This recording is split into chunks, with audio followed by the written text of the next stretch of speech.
ಪ್ರಕೃತಿ ವಿರುದ್ಧ ಈಸ್ತೀವಿ ಅಂತ ಏನ್ ಹೇಳಿದ್ರು ಅಕ್ಷರಶಃ ಸತ್ಯ. ಅದು ಮೊದಲಿನದಾಗಿ ನಮ್ಮ ಊರಿಗೆ ಹೇಳ್ತೀನಿ ನಾನು. ನಮ್ಮ ಊರಲ್ಲಿ ಭೀಮಾ ನದಿ ಹರಿತಾ ಇದೆ. ಆ ನದಿ ದಂಡಿಗೆ ಹೋದ್ರೆ ನಾವು ನಿತ್ಯ ನಮ್ಮ ಸಮುದಾಯದವರು ಮತ್ತು ಎಲ್ಲ ಸಮುದಾಯದವರು ಕೂಡ ನಿತ್ಯ ನದಿ ಸ್ನಾನಕ್ಕೆ ಹೋಗಿ ಅಲ್ಲಿವೇ ನೀರು ತಗೊಂಡು ಬಂದು ಪವಿತ್ರವಾದಂತ ನೀರಿನಿಂದ ಅಡಿಗೆ ಮಾಡ್ತಿದ್ದೇವೆ. ಪವಿತ್ರವಾದಂತ ನೀರಿನಿಂದ ನಾವು ದೇವಸ್ಥಾನ ಪೂಜೆ ಮಾಡ್ತಿದ್ದೇವೆ. ಇವತ್ತಿನ ದಿವಸ ಇಷ್ಟು ಕಲುಷಿತವಾಗಿದೆ ನದಿ ವಾತಾವರಣ ಅಂತಂದ್ರೆ ಯಾರೋ ಒಬ್ಬ ಮಾಂತ್ರಿಕ, ಯಾರೋ ಒಬ್ಬ ಚಾಡಿಕೋರ ಆ ನದಿಯಲ್ಲಿ ಹೋಗಿ ಮುಳುಗಿ ಆ ಕೊಳಕವಾದಂತ ಬಟ್ಟೆಯನ್ನು ನೀನು ಅಲ್ಲೇ ಬಿಟ್ಟು ಹೋದ್ರೆ ನಿನಗೆ ಆರಾಮ ಆಗ್ತದೆ ಅಂತ ಹೇಳಿ ಮೌಢ್ಯವನ್ನು ಅವನ ತಲೆಯಲ್ಲಿ ತುಂಬಿ ಇವತ್ತಿನ ದಿವಸ ನದಿ ವಾತಾವರಣ ಸಂಪೂರ್ಣ ಬದಿಗೆಟ್ಟು ಹೋಗಿದೆ. ಅಲ್ಲಿ ನಾವು ಯಾರು ಹೋಲಾರ್ದಂಗ ಆಗ್ಬಿಟ್ರೆ ಆ ಪರಿಸ್ಥಿತಿ ಒಳಗೆ ಹೋಗ್ಲಿಕ್ಕೆ ಆಗುದಿಲ್ಲ. ಆ ಕೆಟ್ಟ ಆದಂತ ಬಟ್ಟೆಯಾಗೆ ಹೋಗ್ಬೇಕು. ಹೀಗಾಗಿ ನಾವು ನದಿ ನಮ್ಮ ಮರಿಮಾಚಿದೆ ಬೋರ್ವೆಲ್ ಅಥವಾ ಬರ್ತಕ್ಕಂತ ಒಂದು ನಲ್ಲಿ ನೀರಿನಿಂದ ಒಂದು ದೇವಸ್ಥಾನದ ಪೂಜೆ ಮಾಡ್ಬೇಕಂತ ಕೆಟ್ಟ ಸಂದರ್ಭ ಈ ಗ್ರಾಮದಲ್ಲಿ ಬಂದೊದಗಿದೆ.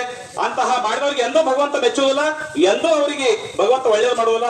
ಈ ಮೌಢ್ಯವನ್ನು ಯಾವನೇ ಹೇಳಿದ್ರು ಕೂಡ ಅದು ಬೇರೆಯವರ ಕಸದ ತೊಟ್ಟಿಯೊಳಗ ಅಥವಾ ತಮ್ಮ ಮನೆ ಪಕ್ಕದಲ್ಲಿ ಸುಟ್ಟು ಹಾಕಿದ್ರೆ ನಿಮ್ಮ ಎಲ್ಲ ಪಾಪ ಮತ್ತು ಕರ್ಮಗಳು ನಾಶ ಆಗ್ತಾ ಹೊರತಾಗಿ ಭೀಮೆಯಲ್ಲಿ ಹಾಕಿದ್ರೆ ಯಾವತ್ತೂ ಜಯ ಆಗುದಿಲ್ಲ.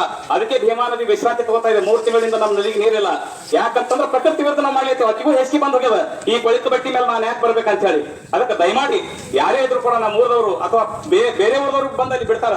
ಅದ್ರ ಬಗ್ಗೆ ನಾವು ತೀವ್ರವಾಗಿ ನಿಗಾ ಇಡುವಂತ ಒಂದು ಕಾಲ ಬಂದಿದೆ. ಅದು ಸ್ವಚ್ಛತಾ ಕಾರ್ಯಕ್ರಮ. ಪ್ರಧಾನಮಂತ್ರಿ ಮೋದಿಜಿಯವರು ಕೂಡ ನದಿ ಸ್ವಚ್ಛತೆಗಾಗಿ ಅನೇಕ ಯೋಜನೆಗಳನ್ನು ಹಾಕೊಂಡಿದ್ದಾರೆ. ಆ ಯೋಜನೆ ಪ್ರಧಾನಮಂತ್ರಿ ಬಂದ್ ಮಾಡ್ಲಿಕ್ಕೆ ಆಗುದಿಲ್ಲ. ನಾವು ಗ್ರಾಮಸ್ಥರೆಲ್ಲ ಕೂಡಿ ನದಿ ಶುದ್ಧೀಕರಣದ ಒಂದು ಹಂತ ನಮ್ಮ ಭುಯಾರ್ ಗ್ರಾಮದ ರೈತ ಸಂಘದ ಸಹಯೋಗದೊಂದಿಗೆ ನಾನು ಕೂಡ ಆ ಬಟ್ಟಿ ಹಿಡಿದು ಎಳಿಲಿಕ್ಕೆ ಸಿದ್ಧಿದ್ದೀನಿ ಅಂತ ಹೇಳಿ ಈ ಸಂದರ್ಭದಲ್ಲಿ ಹೇಳ್ತೀನಿ. ಅದು ಯಾವುದು ಇದ್ರೂ ಇರಲಿ, ಅದು ಆ ನದಿ ಶುದ್ಧೀಕರಣ ಆಗಬೇಕನ್ನೋದು ನಮ್ಮ ಮುಖ್ಯ ಧ್ಯೇಯ.